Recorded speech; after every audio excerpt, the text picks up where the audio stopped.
I know it's been a while since I last uploaded a history video, but without further ado, let's get started. This is Lenin. He was the man that started it all. I'll explain what he did while this fast music plays in the background.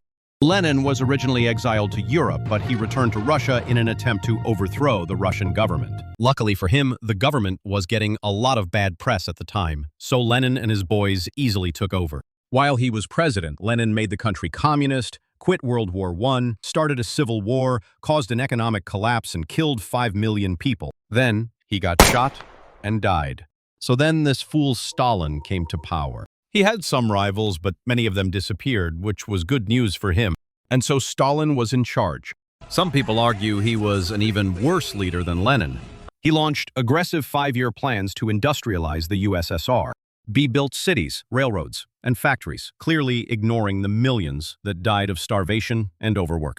Stalin didn't even get 10 years of being in charge before this German dude went ahead and invaded his country. The Nazis were 1/3 of the way through Russia before winter struck, and they had to wait until spring.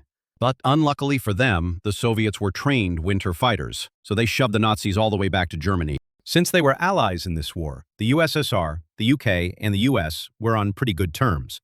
But let me tell you, it was an uneasy relationship. After Germany was defeated, Stalin, Churchill, and Truman met up at Berlin. And while they were there, Truman mostly bragged about their new atomic bomb that can blow up a city. But he was like, if only we had somewhere to test this on. And so they dropped their bomb on Japan and won the war. Hey, we won! You know what this means? Party time? You know it.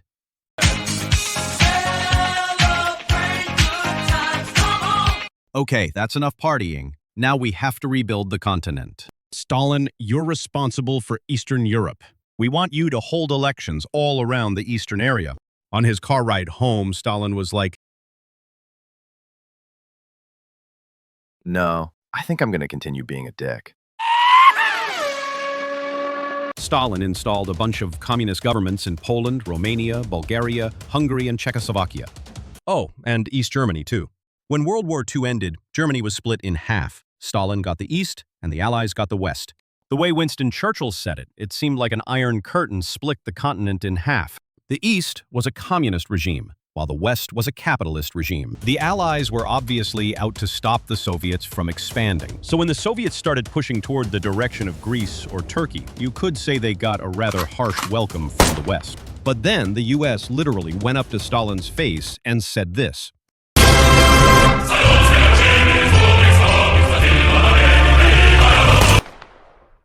Stalin let it all slide. But this is what triggered it. Stalin was already on board for war when the US announced the Truman Doctrine, where they pretty much said they would do everything they could to stop communism from spreading. After that, the Cold War officially begun. You'd think that Stalin would immediately send troops over, but not yet. Meanwhile, America sent a bunch of money to West Europe because it was absolutely wrecked by World War II. The Eastern countries saw the West rolling in dough and was like, can we have some? No. After a long economic battle between the East and the West, featuring not so many important details, Stalin finally revealed what he'd been working on all this time. The Soviets revealed its very first dick bomb. I mean, nuclear bomb. Wait, that's not what I mean. Anyways, now that the communists had the nuke, if a war broke out, let's just say it'll suck. But no one expected the war to happen so soon.